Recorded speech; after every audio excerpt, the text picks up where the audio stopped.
우리 하나님 말씀 봅니다. 누가복음 6장 38절 한 절만 보겠습니다. 누가복음 6장 38절 한 절만 봅니다.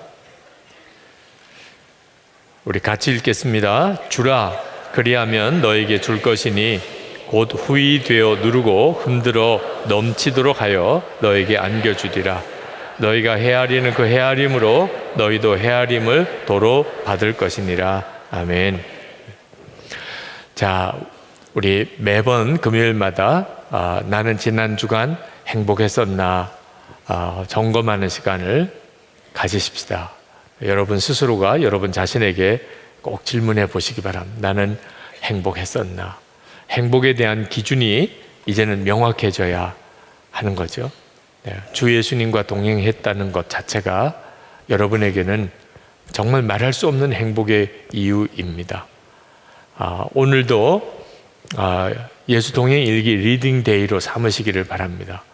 내일 토요일에 한 주간 동안에 예수 동행 일기를 다시 한번 꼼꼼히 읽어보시고 주님의 역사하심이 있었구나, 그렇게 느껴졌던 구절들 부분에는 밑줄 치기를 꼭 하시기 바랍니다. 특히 이제 6월 말이 됐습니다.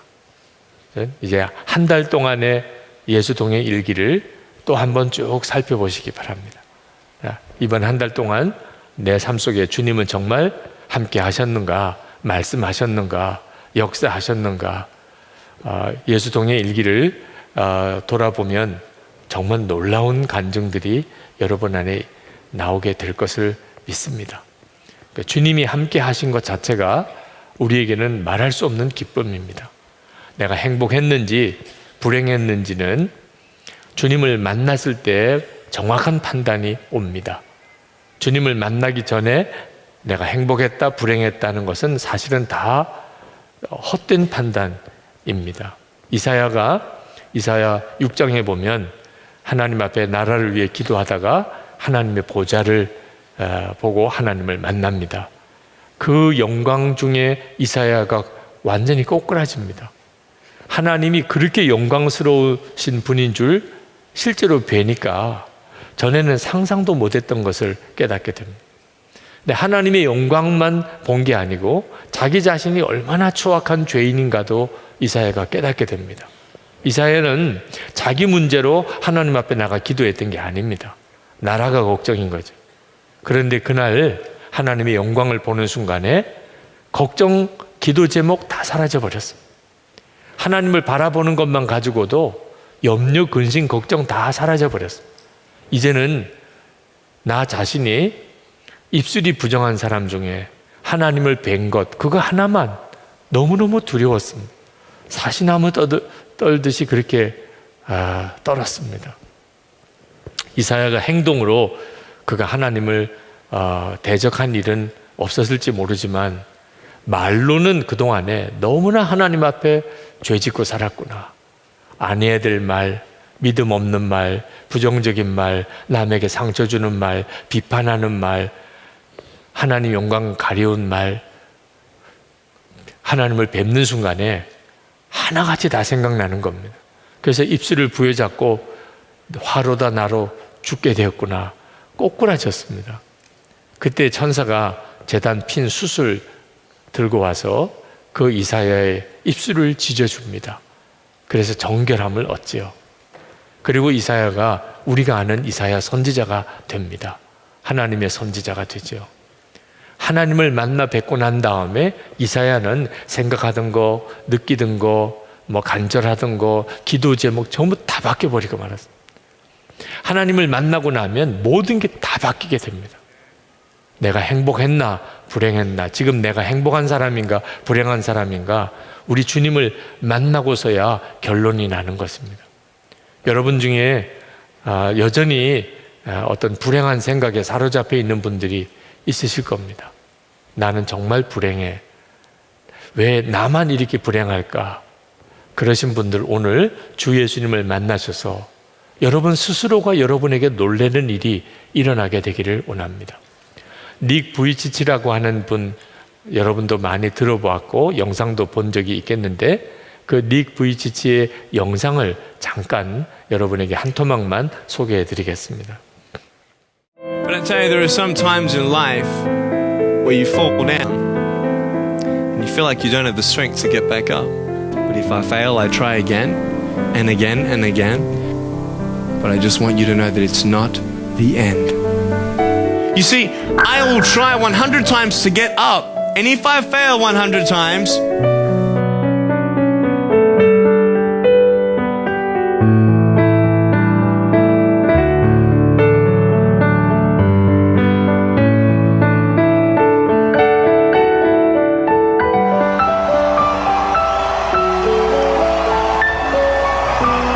I am happy. 여러분, 닉 부이치치 이미 다 아시는 분이죠. 그건 태어날 때부터 양쪽 팔이 없고 다리도 하나밖에 없고, 그것도 아주 가는 닭 다리같이 아주 가는, 그리고 발가락은 둘밖에 없던 그 닉 부이치치가 쓰러지고 나면 어떻게 일어나죠? 도대체 그런 사람이 어떻게 일어날 수 있어요? 그런데 여러분, 일어난 모습을 보셨죠? 그리고 그가 고백합니다. I am happy. 나는 행복하다고. 도대체 이게 어떻게 설명이 돼야 되는 거죠? 어떻게 해서 이런 일이 일어나는 거죠? 닉 부이치치는 8살 때 자살을 시도한 사람이에요. 그럴 수밖에 없겠죠. 그에게 무슨 소망이 있겠어요? 어떻게 그가 살아갈 수 있다고 생각하겠어요? 뭘 하고 살 겁니까? 그의 평생에 3번씩이나 자살 시도를 합니다. 근데 15살 때 그가 성경을 읽으면서 놀라운 말씀을 붙잡게 됩니다.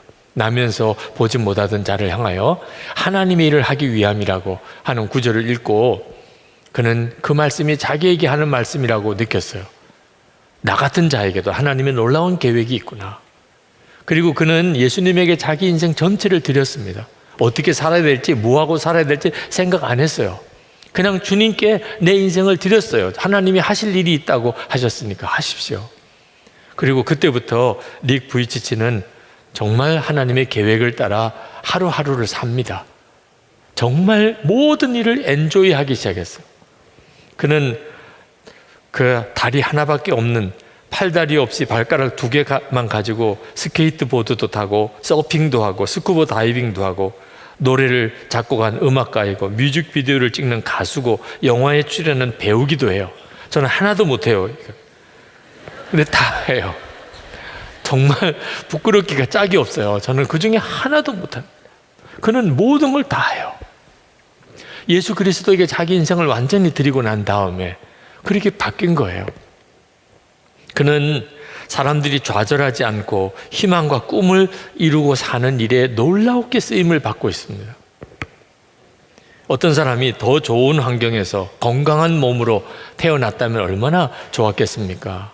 그럴 때 그가 대답하기를, 속은 병들었는데 겉만 좋으면 뭐가 좋을까요? 그렇게 대답을 했습니다. 그러면서 여러분이 저에 대해 모르는 게 제가 부자라는 것입니다. 돈이 많아서가 아니라 나의 내면의 사랑과 기쁨과 평화가 넘치기 때문입니다. 그러면서 여러분 자신이 얼마나 많은 것을 갖고 있나 생각해 보십시오. 그렇게 그가 도전했어요. 여러분, 예수님 안에서 우리의 생각과 판단이 완전히 달라집니다.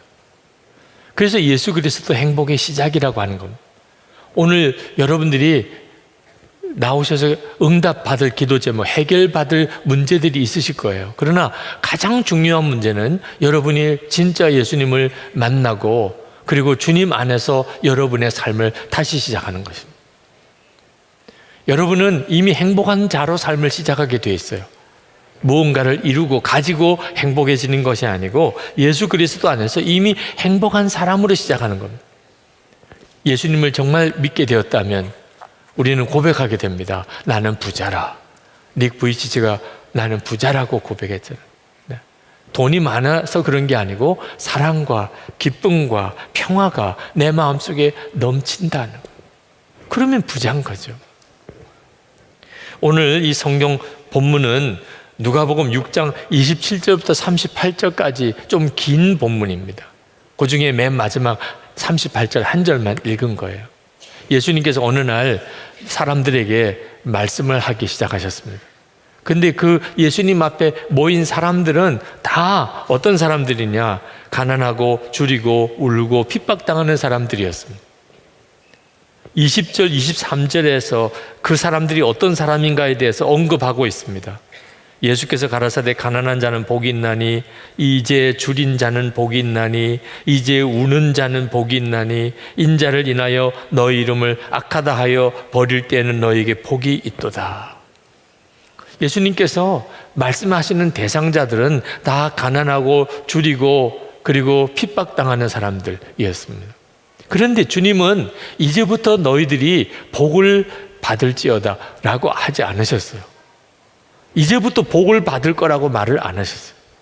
너희는 복이 있다. 그걸 말씀하셨어요. 이미 복이 있는 존재라는 거예요. 주님이 이렇게 말씀하시는 이유는 복을 주시는 하나님이 너희들을 사랑하고 있으니까. 하나님의 사랑을 받는 자이기 때문에 너희들은 복이 있는 자라는 거예요. 그러면서 그들에게 말씀하시기를 27절부터 이렇게 말씀합니다. 너희 원수를 사랑하며 너희를 미워하는 자를 선대하며 너희를 저주하는 자를 위하여 축복하며 너희를 모욕하는 자를 위해 기도하라.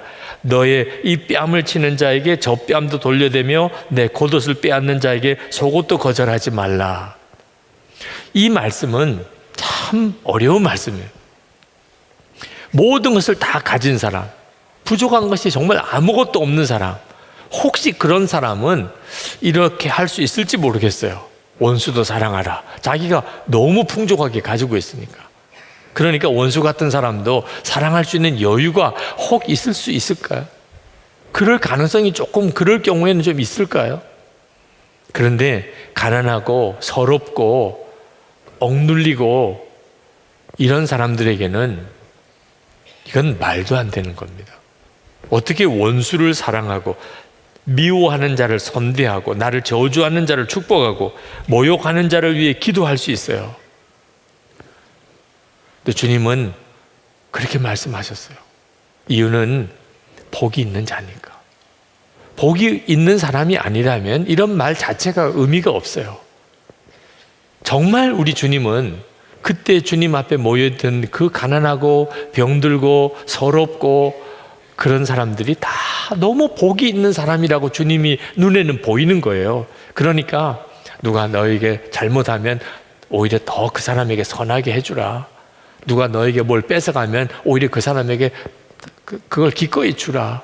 뺨을 때리면 다른 뺨도 돌려대라.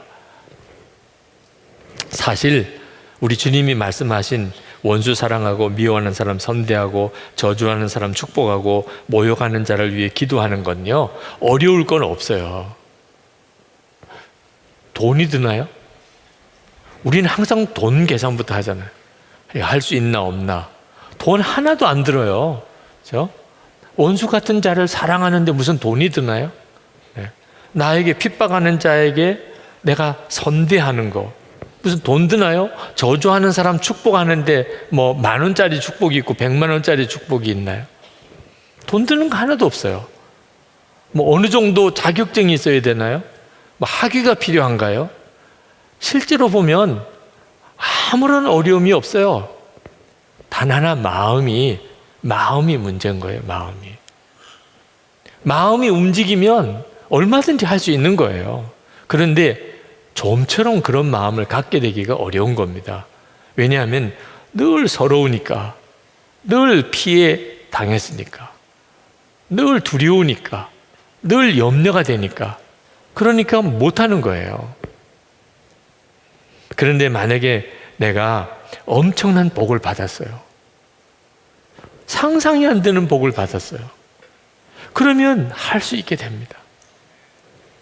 우리 주님께서 왜 우리가 원수를 사랑하지 못하나, 모욕하는 자를 위하여 왜 기도하지 못하는가?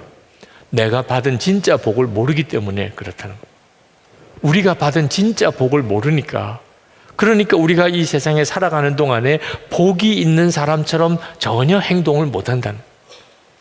복이 하나도 없는 사람처럼 악만 남았어. 하여튼 100배로 갚아줄 거야. 악만 남았어요. 막 반드시 내가 부자가 될 거야. 부자가 되어서 복수할 거야. 잘 되어서 복수할 거야. 나 무시했던 사람, 나 멸시했던 사람, 내가 성공해서 반드시 복수할 거야. 완전히 악에 받쳐 있는 거야. 이런 사람은 복이 없는 사람이에요. 그런데 나에게 원수같이 하는 자에게도 내가 선대하는 것은 이건 놀라운 일인 거죠. 무언가를 발견한 사람이에요. 그게 뭐지요? 30절에 내게 구하는 자에게 주며 내 것을 가져가는 자에게 다시 달라 하지 말며 남에게 대접받고자 하는 대로 너희도 남을 대접하라. 이럴 수 있는 사람은 정말 복이 있는 사람입니다. 예수 그리스도를 정말 만난 사람. 예수님께서 그 무리들에게 그 말씀을 하시는 바로 그분 예수님입니다. 예수님을 지금 만나고 있는 거예요, 그분들이. 예수님을 만났어요. 그러면 이제 너희들은 복이 있다는 거예요. 이제 복 있는 사람으로 살라는 겁니다. 35절에 오직 너희는 원수를 사랑하고 선대하며 아무것도 바라지 말고 빌려주라. 그리하면 너희 상이 클 것이요 또 지극히 높으신 이의 아들이 되리니. 예수님을 진짜 영접한 사람, 그래서 하나님의 자녀인 사람은 어떤 사람인가? 원수를 사랑하고 선대하고 아무것도 바라지 않고 빌려주는 사람, 그럴 사람이라는 거예요. 예수님께서 왜 우리에게 이렇게 말씀하시는가 하면 이것이 하나님이 우리를 정말 복 있게 살게 만드는 방법이기 때문에 그렇습니다. 그래서 오늘 38절에 그냥 한마디로 주라 그래서 주라. 예수를 믿고 정말 행복한 사람이 가지는 삶의 태도가 주는 거예요. 그러면 어떻게 되지요? 그러면 너에게 하나님이 줄 것이니 후히 되어 누르고 흔들어 넘치도록 하여 너에게 안겨주리라. 예수를 믿고 이 말씀이 여러분에게 그대로 성취되어야 되잖아요. 그래서 성경에 기록된 말씀으로 알고 지내는 건 무슨 힘이 돼요? 성경에 그런 말씀이 있는 걸 아는 것만 가지고는 그게 무슨 기쁨이 되겠어요? 이 말씀이 내게 그대로 이루어지기를 원합니다. 내가 사람들에게 주고 하나님은 그것을 후히되어 누르고 흔들어 넘치도록 내게 안겨주시는 그 삶을 내가 살게 해 주옵소서. 재물도 주고 사랑도 주고 용서도 주고 기쁨도 주고 정말 그렇게 사는 것이 복이 있는 거잖아요. 예수님 안에서 하나님이 우리를 향한 놀라운 계획이에요. 하나님은 그런 복을 예수 믿을 때 우리에게 주셨어요. 이미 우리는 예수님 안에서 그럴 사람이 된 겁니다. 안타깝게도 그런 복을 받고도 실제로는 전혀 복을 누리지 못하는 사람들이 너무 많다는 겁니다. 왜? 믿지 못하니까. 내가 엄청난 복을 받았다는 사실. 예수 그리스도께서 내 안에 오셨어요. 그리고 나와 함께 사세요. 나와 한 몸이 되셨어요. 이것이 얼마나 엄청난 것인가를 아직도 온전히 믿지 못하니까, 그러니까 계산하고 따지고 그리고 인색하고 그리고 사람에게 무정하고 정말 복이 없는 사람처럼 사는 거죠. 남북전쟁 전에 미국 오하이오주 테일러라고 하는 곳에 어느 농장이 있었는데 거기에 일하는 소년이 하나 있었습니다. 참 일은 성실하게 하고 똑똑한 그런 청년이었는데 그 농장 주인 딸하고 연애를 하게 됐습니다. 그 주인인 테일러 씨가 그걸 알고 난 다음에 아주 대노하게 됩니다. 아니 감히 누구를 넘봐? 너 지금 너 주제에 너가 뭘 가진 게 있어? 너가 뭐 배운 게 있어? 아니 너 주제에 어떻게 내 딸을 넘보는 거야? 그래서 그냥 당장 내쫓았어요. 그리고 30년이 지납니다. 그 창고에서 그 소년이 머물던 그 방에 거기에 이름이 새겨져 있는 것을 보았어요. 제임스 A. 가필드. 바로 그걸 보는 바로 그날 미국의 대통령이 된 사람입니다. 그 소년이 미국의 대통령이 된 거예요. 근데 그 주인이 내쫓았어요. 감히 어디를 넘봐로 내쫓았어요. 그러니까 하나님이 복을 주시려고 해도 진짜 복이 호박이 덩굴째 굴러 들어온 거잖아요. 그죠? 그래도 자기가 걷어차는 사람이 있습니다. 인색하게 하고 까다롭게 하고 베풀 줄 모르고, 예수를 믿고도 그렇게 살면 복은 이미 받았는데 나 스스로가 복을 계속 걷어차고 살았으니 어떻게 복이 있는 삶을 살겠습니까? 저에게 도와달라는 전화나 편지가 많이 옵니다. 저 솔직히 좀 부담스러울 정도예요. 그러나 그때마다 생각합니다. 이것은 나에게 정말 복이다. 다른 사람이 볼 때 무언가 가진 것처럼 보이니까 도와달라는 거예요. 가진 것처럼 보이니까. 가진 건 없어도 하여튼 가진 것처럼 보는 것 자체가 얼마나 복이 있는 거예요. 그죠? 여러분 중에 누가 자꾸 도와달라는 사람은 꼭 기억하세요. 내가 복이 있는 사람처럼 보이나 보다. 아무도 도와달라는 사람이 없어요. 거울 한번 다시 보세요. 내가 도대체 어떻게 생겼길래, 어떻게 하고 다니길래 누가 도와달라는 말도 안 하나. 하나님, 도움을 요청해 오는 요청들이 이렇게 많습니다. 물론 그 모든 것들을 다 돕지 못해요. 그렇지만 하나님께서 뭔가를 기대감을 갖게 만들어 주신 거 아니겠습니까? 하나님, 하여튼 하나님이 저를 통해서 하실 수 있다면 하나님의 역사를 흘려보내시기 바랍니다. 제가 아주 어려운 어린 시절을 보냈습니다. 신학교 들어갔는데 신학교 학비가 없었어요. 다행히 여선교회에서 장학금을 만들어서 학비를 주고 학교에서 또 장학금이 나오고 그렇게 해서 공부를 했습니다. 신학교를 마쳤어요. 제 마음속에 신학생들을 보고 또 학비 없는 대학생들을 볼 때 제 마음이 자꾸 그 점에 마음의 심적인 부담이 가요. 제가 선한 목적에 부임해 와서 교회가 재정적으로 굉장히 어려울 때 그때 어떻게 해서든지 우리가 장학금을 줍시다. 제가 그렇게 교회에서 장학금을 받아서 제가 목사가 됐거든요. 그러면 제가 그렇게 해줘야 하잖아요. 저는 첫 목회를 시골교회에서 하면서 굉장히 어려운 교회를 담임을 했습니다. 큰 교회에서 생활비 보조가 왔어요. 그래서 겨우 먹고 지내면서 그 교회를 목회를 했습니다. 제가 군목으로 있을 때 군인교회를 섬기고 그 부대를 위문하고 할 때 서울에 있는 큰 교회들의 도움을 많이 받았어요. 그렇게 제가 사역을 했었습니다.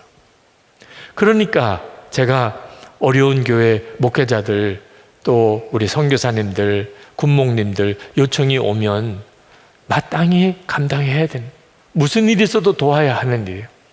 제가 어떤 도움을 받기 위해서 아주 새벽 일찍, 그래야 그 교회 목사님을 만나니까, 새벽 기도 때 나오실 때 만나야 되니까, 미리 비서실에 연락하면 안 된다 그러니까, 만날 시간이 없다고 그러시니까 어떻게 해요? 새벽 기도 일찍 가서 4시 반 정도쯤 가서 그 목사님 나오실 때까지 기다려서, 그래서 목사님 저 왔습니다. 솔직히 조금 부담스러워 하시더라고요. 연락도 없이 이렇게 왔냐고 그러시면서. 그래서 제일 앞자리에 앉아서 새벽기도 인도하시는 목사님 설교를 제일 눈이 빠져라고 이렇게 쳐다보고, 그리고 새벽기도 끝나고 목사님 기도 끝날 때까지 기다렸다가 목사님 나오시면, 그러면 이제 군인교회 형편 또 이제 닥친 부대 훈련에 대한 말씀을 드리고, 그리고 돌아왔어요. 그러기를 여러 번 하면서 제 마음속에 도움을 받는 자의 심정, 그 간절함, 그 안타까움, 말 한마디 꺼내는 게 얼마나 어려운가. 하나님께서 저에게 여러 가지 어려운 일을 겪게 하신 것은 도울 마음을 준비시키신 것 같아요. 그 심정이 어떤지를 알게 하는 거죠. 생각해 보면 그건 정말 저에게 있어서는 엄청난 복입니다. 어려운 때를 지났기 때문에 어려운 이들의 요청이 저에게 있어서는 남다르게 느껴지는 거죠. 여러분, 우리가 예수님이 정말 우리와 함께 하신다는 것을 믿게 되면 더 이상 가지려고 하기보다는 주려고 하게 됩니다. 그건 참 희한한 일이에요. 사람은 본래 움켜쥐려고 하는 본성을 가지고 있습니다. 욕심이 끝이 없어요. 그런데 예수님을 만나고 나면 이 본성이 완전히 뒤바뀌게 됩니다. 성경에서 말씀하셨어요. 고린도전서 2장 12절에 보면 우리가 세상의 영을 받지 아니하고 오직 하나님으로부터 온 영을 받았으니 이는 우리로 하여금 하나님께서 우리에게 은혜로 주신 것들을 알게 하려 하십니다. 세상의 영을 가지고 있는 사람과 하나님께로 온 영을 받은 사람이 쫙 갈라집니다. 세상의 영을 가진 사람을 세상 사람이라고 하고 하나님께로 온 영을 받은 사람을 하나님의 자녀라고 해요. 세상의 영을 가진 사람, 하나님의 영을 가진 사람은 마음의 욕구가 다릅니다. 세상의 영을 가진 사람은 더 가지려고 해요.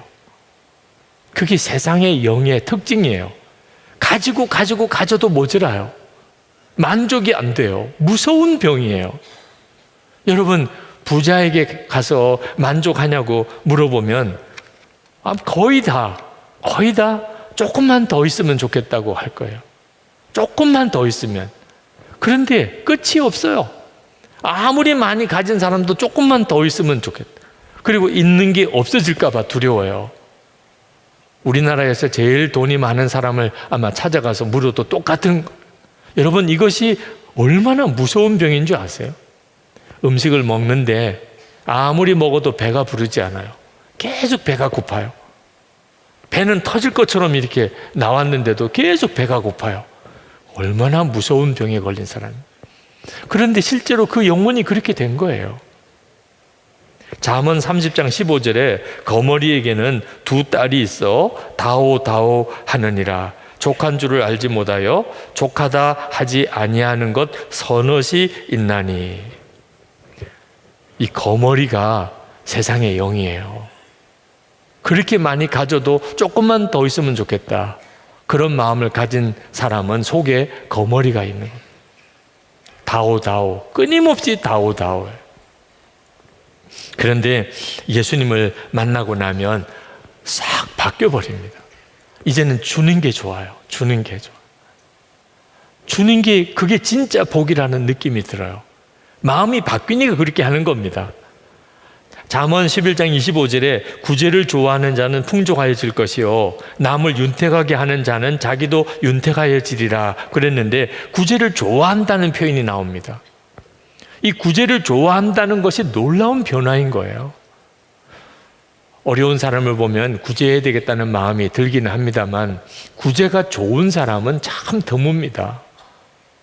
어려운 사람을 돕는 일이 많으면 많을수록 더 기뻐지는 사람.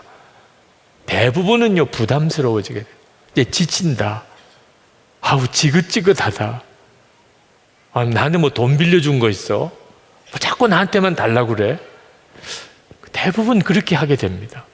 처음에는 한두 번은 기쁨으로 도와줄 수도 있지만 그게 3번, 4번 지나고 나면은 이제는 힘들어요. 저도 실제로 어떤 도움을 요청하는 문자를 몇 번씩 받게 되다 보면 마음이 쉽지 않은 느낌이 들 때가 있더라고요. 그런데 성경에는 구제를 좋아하는 자가 있다는 거예요. 이런 사람은 진짜 복 있는 사람이죠. 하나님의 마음을 정말 온전히 품고 있는 사람이죠.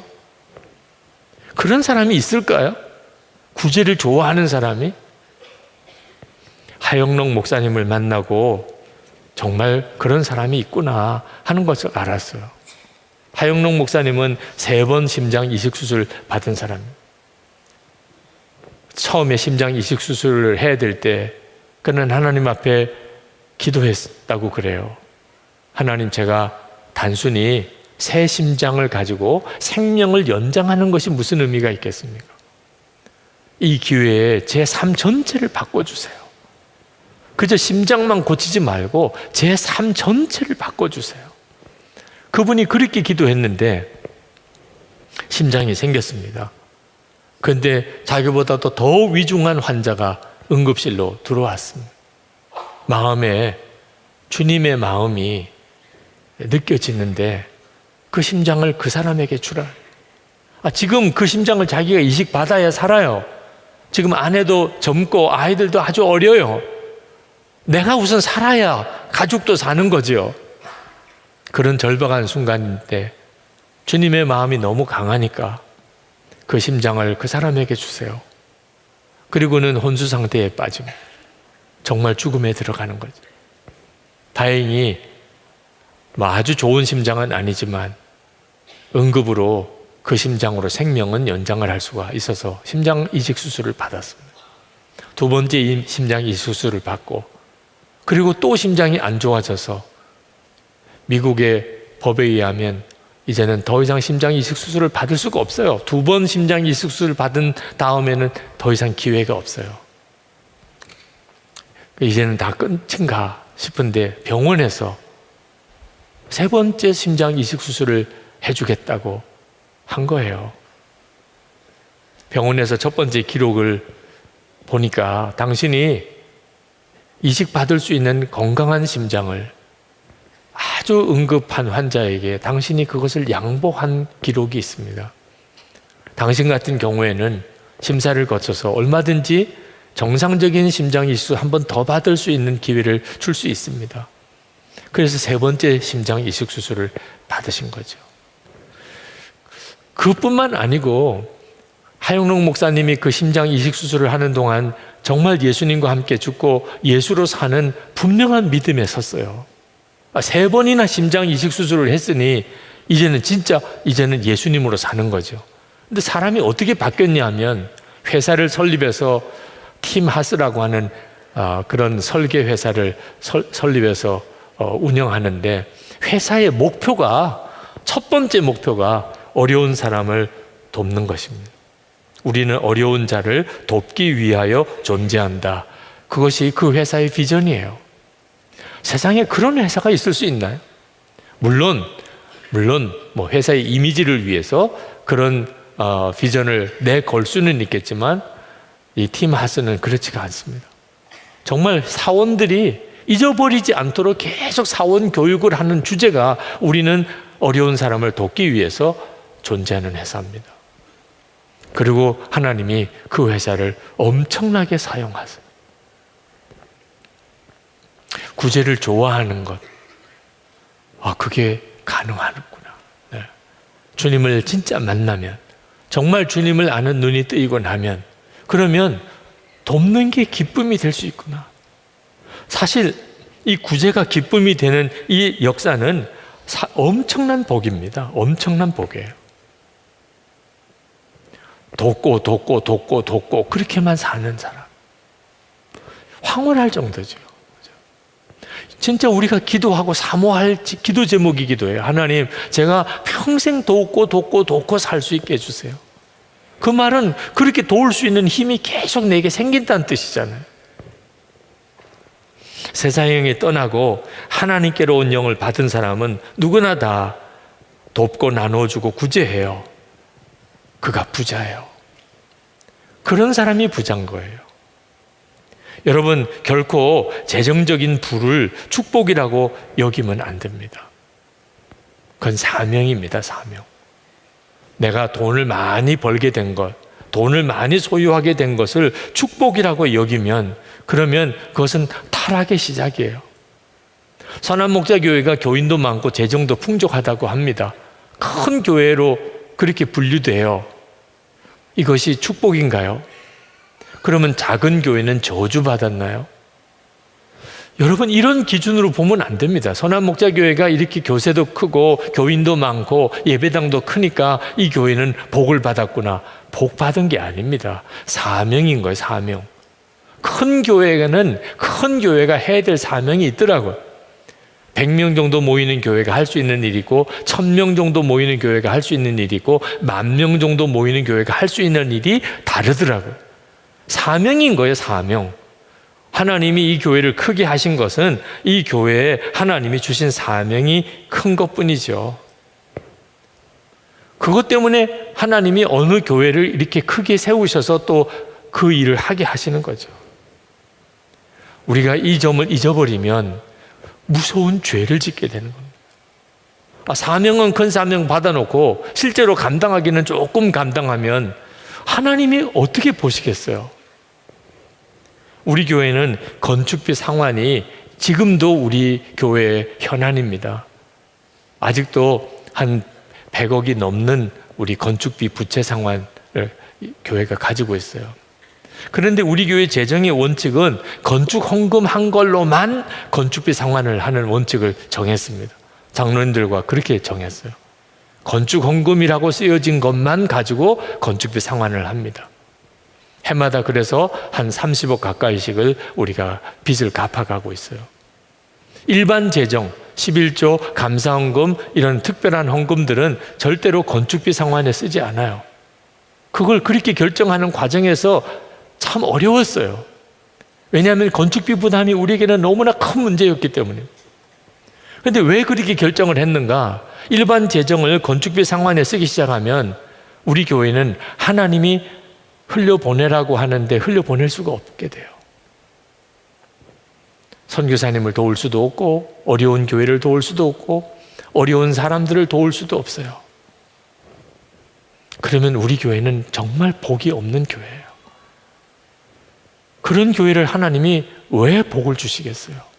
하나님의 축복의 원칙은 언제나 주라. 그러면 너에게 차고 넘치고 흔들어 넘치게 너에게 안겨주겠다는 것인데 흘려보내지 않으면 어떻게 해요? 그래서 장로님들과 의논했습니다.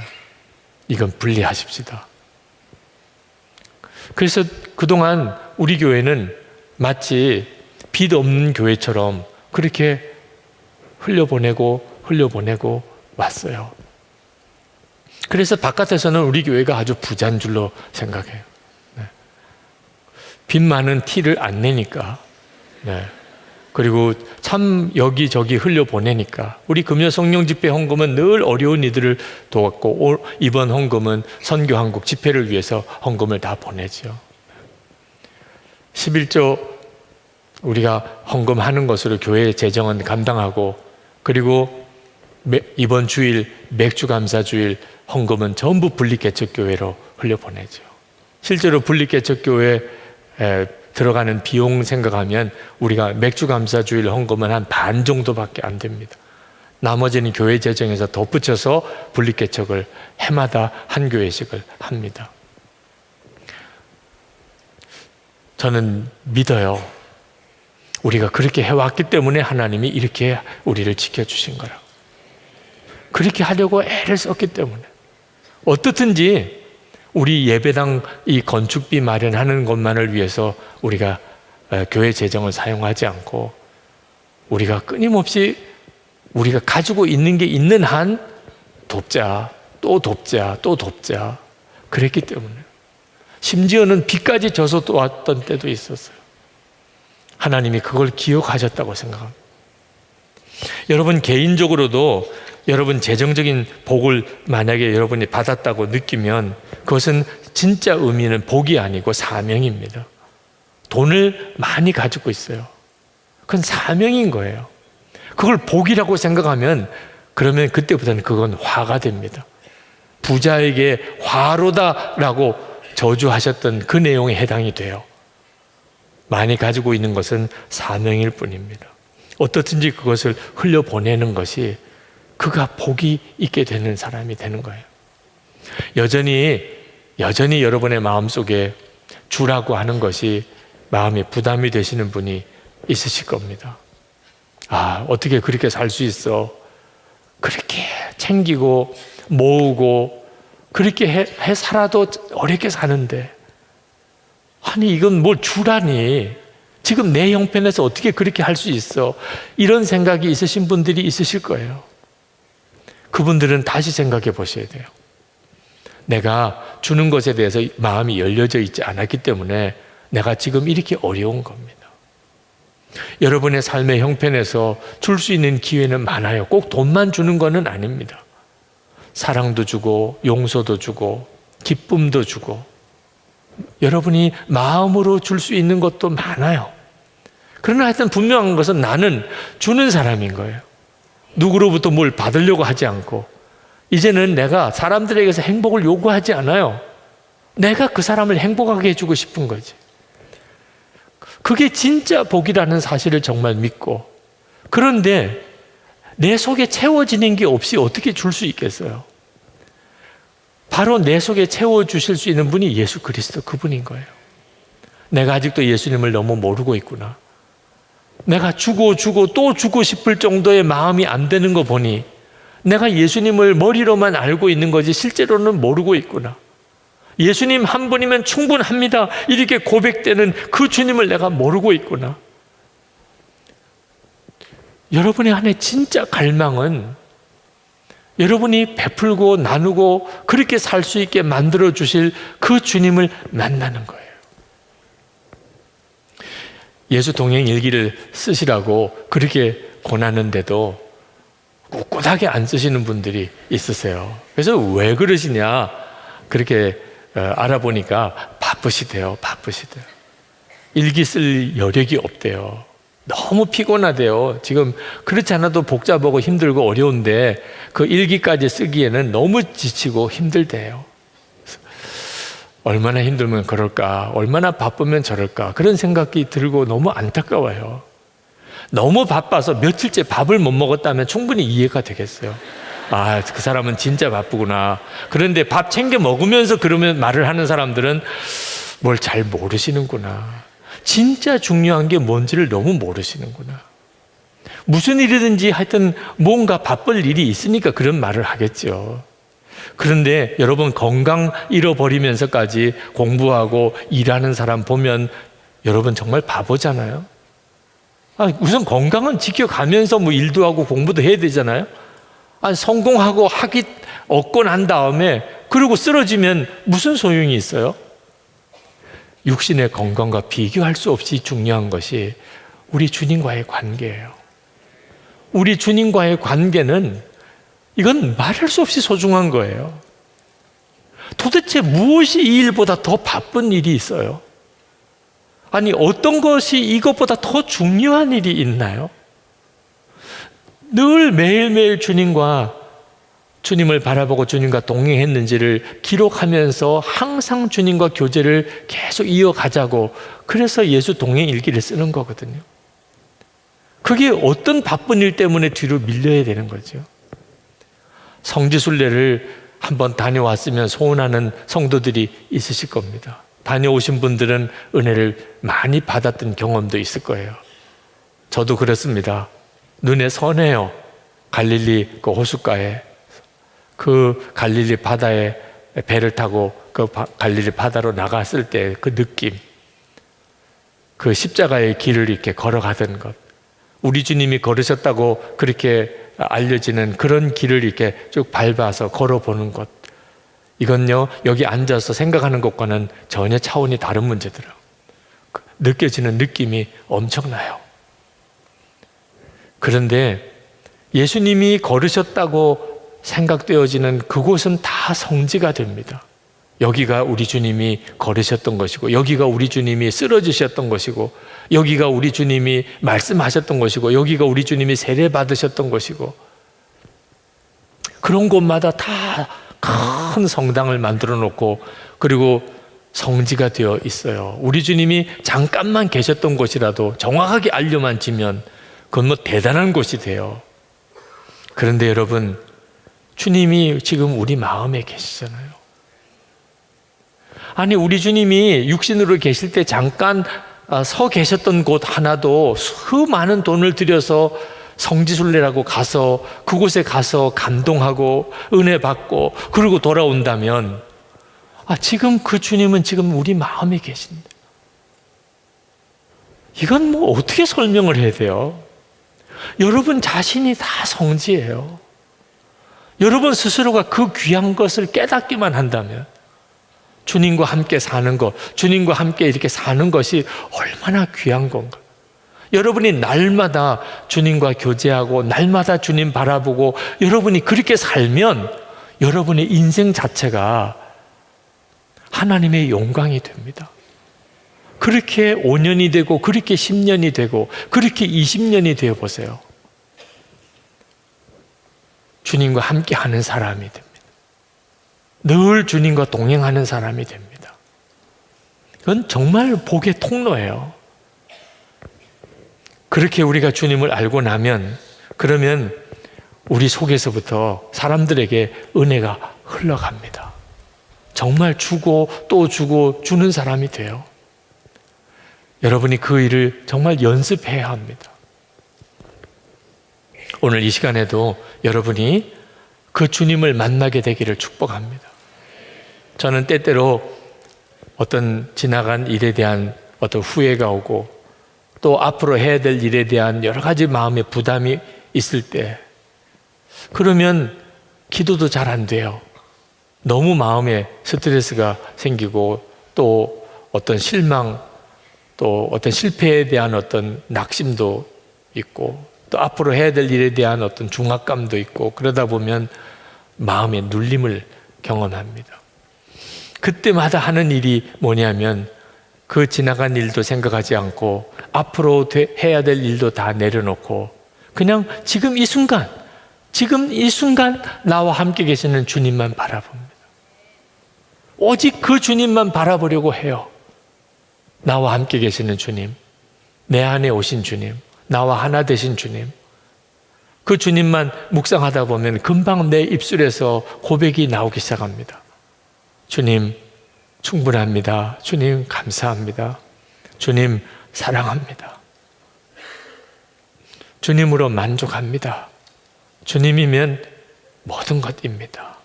그럼 그런 고백이 나옵니다. 주님만 바라보면 저절로 그런 고백이 나와요. 그 순간순간이 이어져서 하루가 되는 거예요. 뭘 해야 되겠다고 하는 중압감 속에 눌릴 필요가 없는 거예요. 주님 한 분이면 충분한 그 주님을 고백하는 그 순간순간이 쌓여서 하루가 된 거예요. 어느 순간에 하나님이 정말 모든 일을 다 이루셨어요. 하나님이 모든 것을 다 감당하게 해주셨어요. 지난날의 실패가 다 역전이 되어버렸어요. 오늘 이 시간이 여러분에게 그 은혜가 있기를 축복합니다. 주님을 알게 되고 주님을 누리게 되니까 그러니까 이제는 뭔가 더 움켜쥐고 싶은 생각 없어졌어요. 어떻든지 주고 싶어요. 더 베풀고 싶어요. 주님의 마음이 너무 마음에 부어져요. 여러분의 삶 전체를 바꾸신 하나님의 계획이 그렇게 진행된다는 것을 분명히 깨달으시게 되기 바랍니다. 오늘 이 시간에 우리가 같이 기도할 텐데 여러분 오늘 이 밤에는 정말 주님을 더 깊이 여러분이 만나실 수 있게 되기를 바랍니다. 목표가 있어요. 더 이상 움켜쥐고 더 이상 끌어모으려고 하고 더 가져야 되겠다는 마음 다 내 속에서 사라지고 그건 예수님 한 분이면 충분해요. 모든 것이시니까 예수님은 모든 것이시니까 이제는 정말 주고 싶어요. 누구 줄 사람 없나? 누구 도와줄 사람 없나? 말 한마디라도 내가 그 사람에게 위로해 줄 사람이 혹시 없나? 여러분 속에 그런 마음이 드는 완전히 바꿔지는 역사. 나에게 그렇게 원수같이 가시같이 그렇게 여겨지던 사람도 내가 그 사람을 위해서 뭘 줄 게 없나? 그런 주님의 마음이 여러분 안에 임하는 역사가 오늘 밤에 있기를 축복합니다. 우리 통성으로 기도할 때 여러분 강단에 올라오셔서 기도하시는 분들, 특별히 주님의 마음을 주신 분들은 그렇게 하시기를 바라는데 강단에 올라오시든 여러분 자리에서 기도하시든 오늘은 정말 주를 바라보는 눈이 온전히 열리게 되기를 축복합니다. 여러분에게 말씀하시는 분은 주님이셨습니다. 저는 그냥 대언한 것뿐입니다. 오늘 이 밤에 여러분에게 말씀하신 분은 주님이셨습니다. 그 주님과 더 깊이 여러분 교제할 수 있게 되기 바랍니다. 우리 찬양합시다. 나의 사랑, 나의 생명, 나의 예수님 찬양하겠습니다.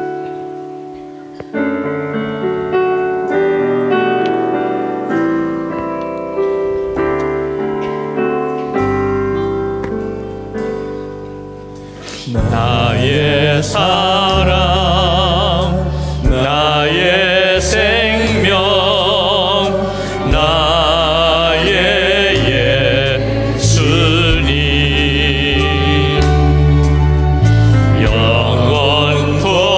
영원토록 정성 다해 사랑합니다.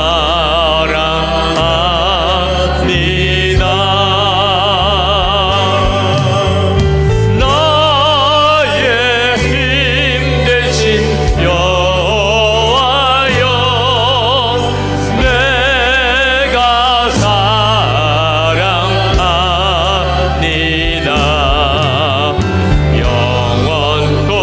영원토록 정성 다해 사랑합니다.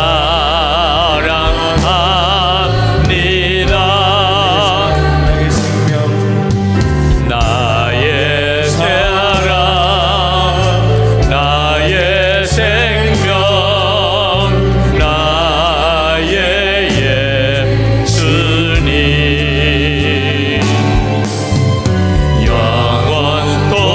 영원토록 정성 다해 사랑합니다.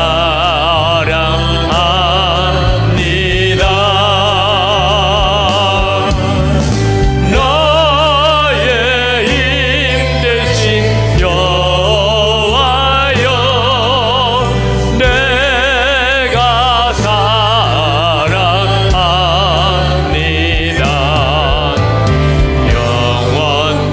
영원토록 정성 다해 사랑합니다.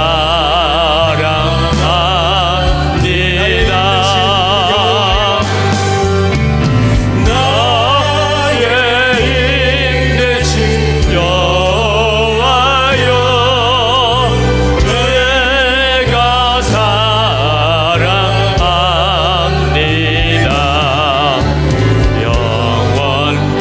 영원토록 정성 다해 사랑합니다. 하나님, 이 시간에 이사야가 하나님의 보좌에서 주를 바라본 것처럼 사도 바울이 다메섹 도상에서 빛으로 임하신 주님을 만난 것처럼 마가의 다락방에서 120문도가 성령이 임하시는 놀라운 체험을 한 것처럼 주여 이 시간에 하나님을 바라보는 눈이 뜨이게 되기를 원합니다. 주님을 만나는 눈이 뜨이게 되기를 원합니다. 우리의 심령에 하나님의 기적이 완전한 변화가 일어나게 주옵소서. 주여 한번 부르짖고 기도하겠습니다. 주여 할렐루야. 하나님 그거 놀라우신 하나님의 은혜와 하나님의 역사가 우리 가운데 충만하고 놀라고 그렇게 임하게 하여 주시기를 원합니다.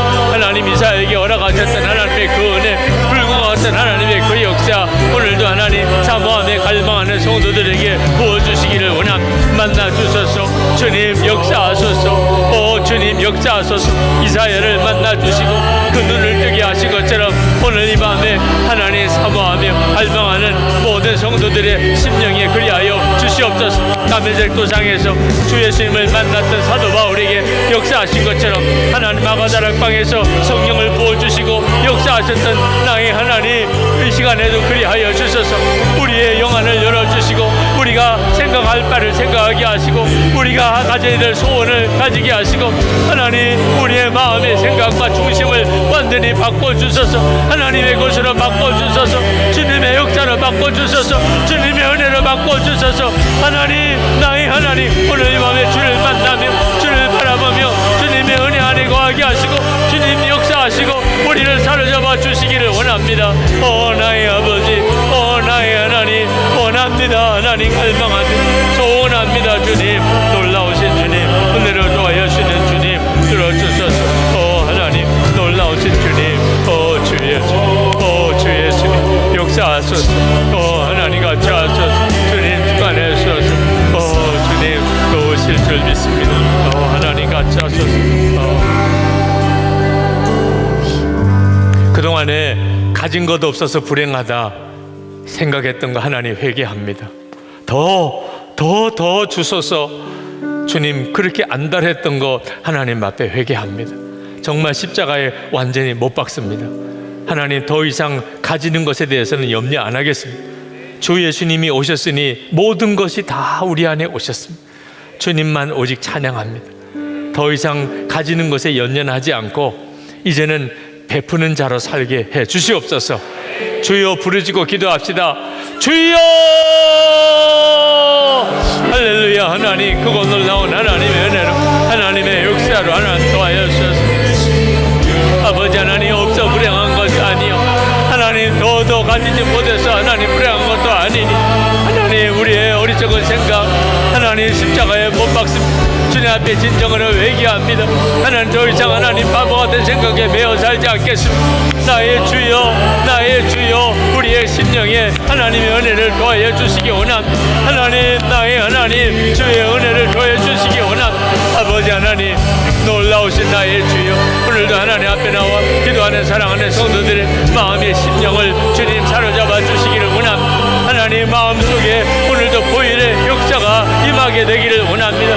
우리의 마음에 하나님 보혈의 역사가 임하게 되기를 원합니다.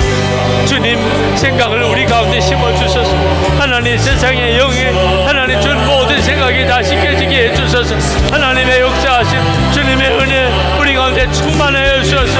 아버지, 영광과 존귀와 찬송을 주님께 올려드립니다. 영광과 존귀와 찬송을 주님께 올려드립니다. 놀라우신 하나님이여, 은혜의 주여, 주여, 사랑하는 성도들을 세우소서. 오늘 이 밤에 하나님 정말 축복의 종들이 다 되게 안수해 주소서. 하나님이 복을 주신 자들로 완전히 구별되게 해 주옵소서. 주여, 구별되게 하소서. 주여, 구별되게 하소서. 주님, 놀라우신 주님, 은혜의 주님, 감사합니다. 역사해 주시기 원합니다. 육신의 질병으로 어려움 당하는 이들은 내려오셔서 안수기도 받으시기를 바랍니다. 특별히 기도 받기를 원하는 소원이 있는 분들도 내려오셔서 안수 받으시기 원합니다. 여러분 모두에게 주님이 안수하시기를 원합니다. 이제부터는 주고 또 죽는 삶을 사는 자로 그렇게 하나님이 복을 주시기를 원합니다. 하나님, 주고 또 주는 자로 그렇게 살게 해 주옵소서. 그렇게 안수해 주소서. 그렇게 구별해 주소서. 그렇게 쓰임받게 해 주시옵소서. 우리 주여 세 번 부르짖고 기도하겠습니다. 주여, 주여, 주여. 할렐루야. 하나님, 놀라우신 하나님, 부드러우신 은혜, 주님의 역사하심, 하나님 주님의 은혜, 하나님 우리 가운데 놀랍게 부어주소서. 아버지 하나님, 주의 역사를 놀랍게 부어주소서. 마음이 하나님 갈망하는 우리의 마음을 주님 받아주소서. 오늘 하나님 주의 역사를 도와주소서. 오직 성령으로만 하실 수 있는 일입니다. 오직 성령으로만 되어지는 일입니다. 성령의 역사를 제대로 경험하기 원합니다. 은혜의 역사를 제대로 체험하기 원합니다. 하나님의 역사를 제대로 체험하기 원합니다. 주여, 주 예수님 역사해 주소서. 성령께서 오늘도 주를 바라보게 하시고 우리의 심령에 하나님 진정한 마음과 생각의 변화가 일어나게 하시고 하나님 역사를 보게 하시고 주님의 은혜를 체험하게 하여 주소서. 주님